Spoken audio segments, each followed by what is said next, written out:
السلام عليكم، معاكم وفاء. وبمناسبة بداية المدارس في الفيديو ده هنتعلم ازاي نعمل توكة الشعر الجميلة دي للبنوتات على شكل زهور الأقحوان بغرزة البف بطريقة سهلة وبسيطة بإذن الله.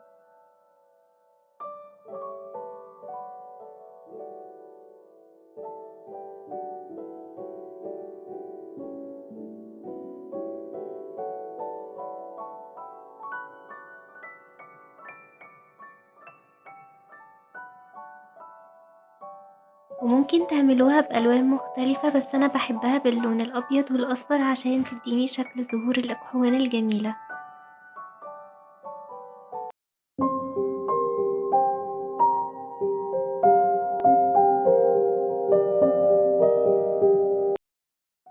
الأدوات المستخدمة: خيط قطن أبيض، خيط قطن أصفر، توك شعر لونها أبيض وتكون فلافي كده من أي محل إكسسوارات،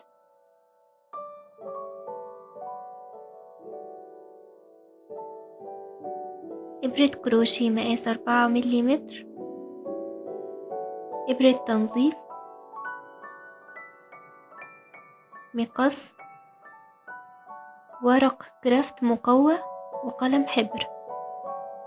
الخطوة الأولى: بالخيط الأبيض نعمل دائرة سحرية، نعمل تقاطع حوالين الوسطى والإبهام، ندخل من تحت الخيط السفلي ونسحب الخيط العلوي بالطريقة دي، ونسحب خيط ونطلع بيه من الحلقة كده نكون عملنا الدائرة السحرية. هنعمل وردة ب5 بتلات، عشان كده هنحتاج نعمل 5 غرزة نصف عمود في الدائرة السحرية. نلف خيط حوالين الإبرة، ندخل في الدائرة السحرية ونسحب خيط نطلع بيه، هيبقى عندنا 3 حلقات، نسحب خيط نطلع من ال3، وبكده نكون عملنا أول غرزة نصف عمود. نكمل باقي الغرز بنفس الطريقة.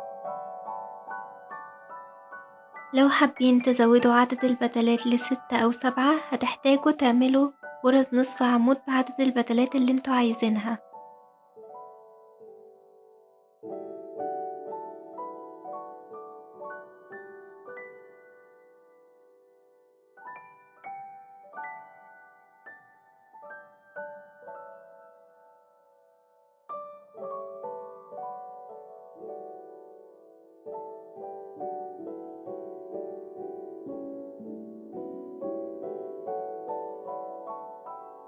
هنسحب الخيط ونقفل الدائرة السحرية،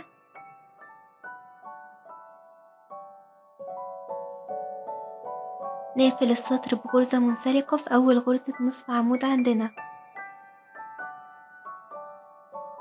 ما ننساش ناخد الخيط ده معانا في الشغل عشان ننضف الشغل أول بأول.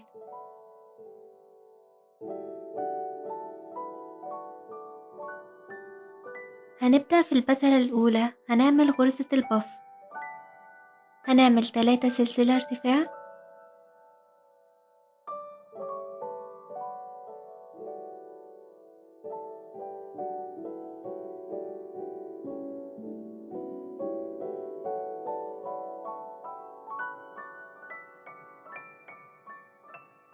نلف خيط حوالين الإبرة وندخل في أول غرزة نصف عمود عندنا، نسحب خيط ونطلع بيه بطول ال3 سلسلة ارتفاع.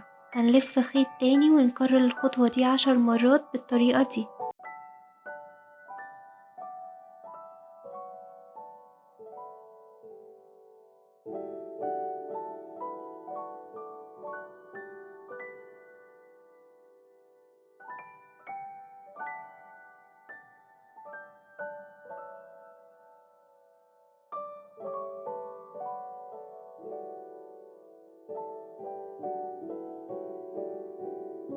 هنا خلصنا 10. هنسحب خيط ونمرره بين كل الحلقات ما عدا آخر حلقة.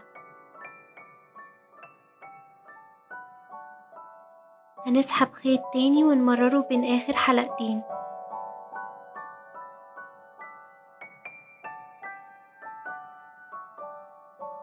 هنعمل 3 سلسلة ونقفل في نفس الغرزة بغرزة منزلقة، وبكده نكون خلصنا أول بتلة.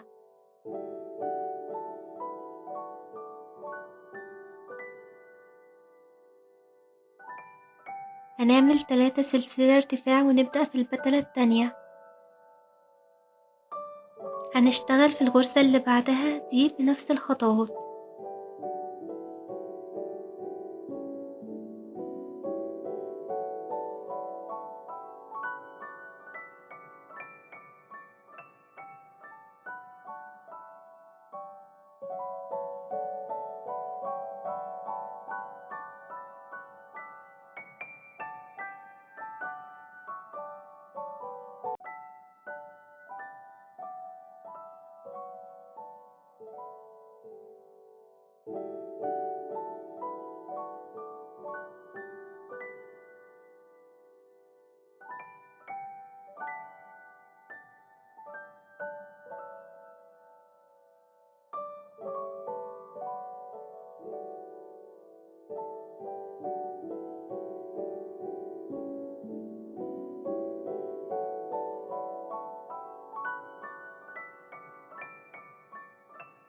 هنعمل البتلة التالتة والرابعة والخامسة بنفس الطريقة.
هنعمل 3 سلسلة ارتفاع ونقفل في نفس الغرزة بغرزة منزلقة، وبكده نكون خلصنا وردتنا.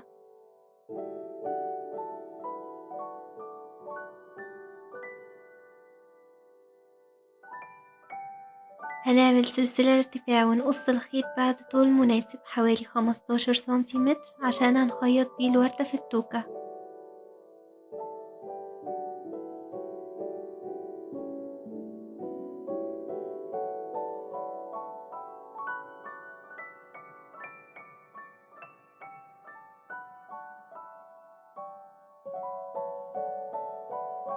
هنا عايزين نضيف الجزء اللي باللون الأصفر.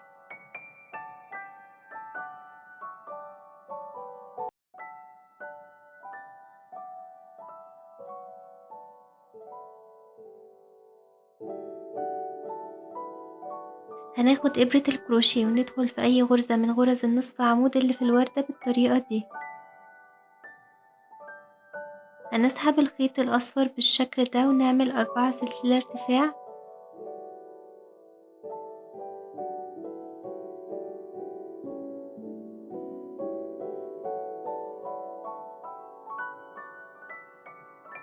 هنتأكد إننا ماسكين الخيط ده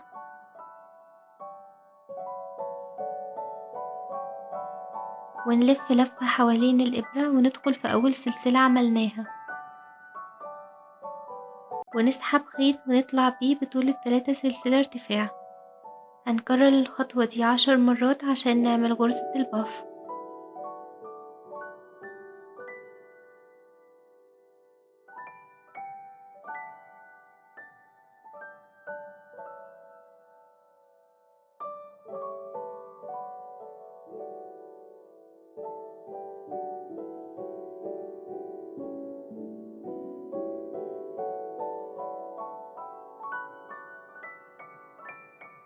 هنسحب خيط ونطلع من كل الحلقات ما عدا آخر حلقة.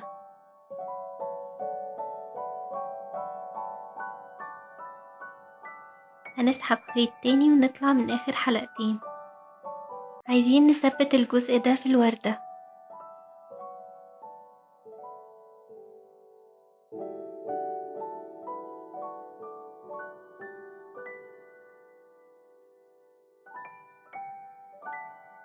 هنشوف مكان الغرزة المقابلة وندخل من الناحية التانية ونسحب الخيط بالشكل ده. هندخل من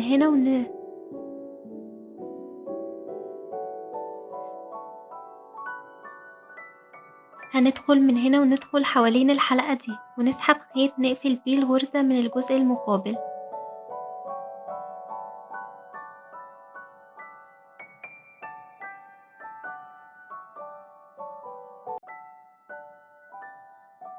هنسحب خيط ونعمل سلسلة ونقص الخيط ونسحبه عشان نقفل الشغل.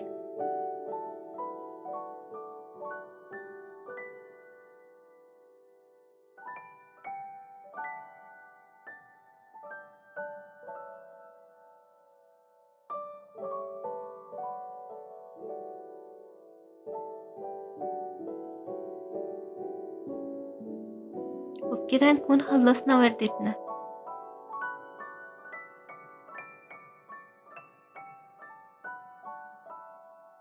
هننضف الخيوط الزائدة بإبرة التنظيف.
آخر خطوة هنخيط الوردة في التوكة.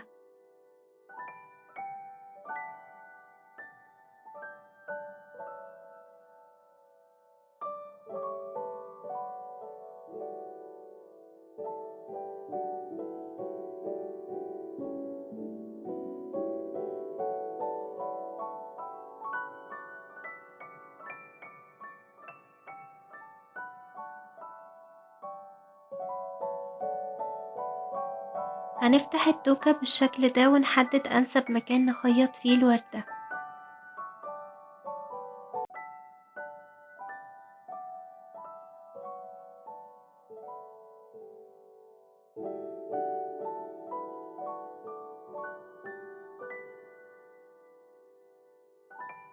هناخد إبرة التنظيف وندخل فيها الخيط الأبيض.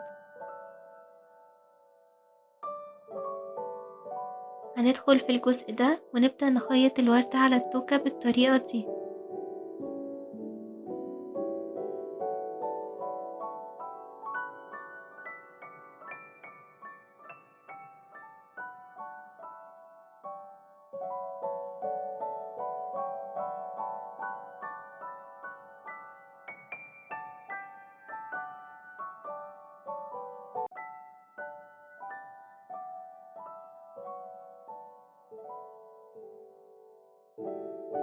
ونمرر الإبرة بين الغرز والتوكة لحد ما نتأكد إنها ثبتت كويس.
هنخفي الخيط الزائد بين غرز البف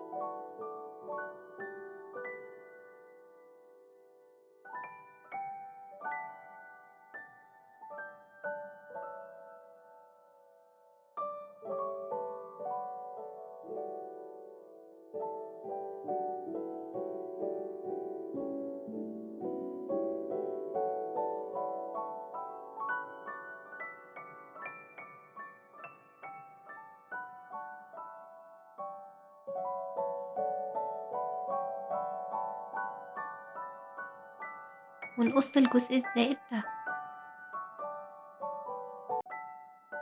وبس كده نكون عملنا أجمل توكة على شكل زهور الإقحوان للبنوتات.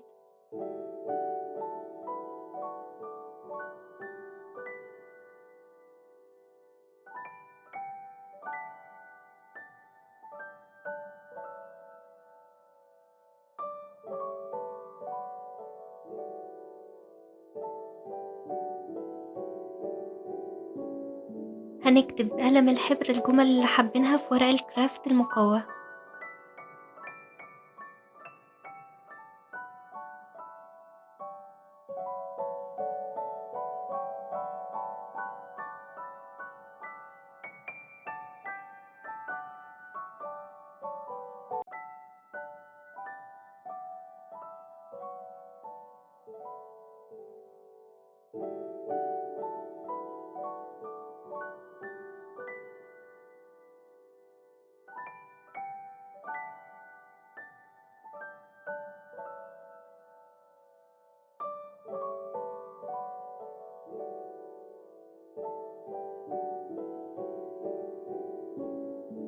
ونحط التوكة بالشكل ده وبس كده.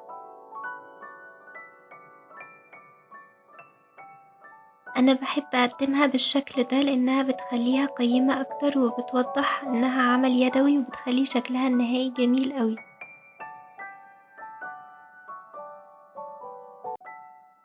لو عجبكم الفيديو ما تنسوش تعملوا لايك وشير وتشتركوا في القناة وتفعلوا الجرس عشان يوصلكوا كل جديد.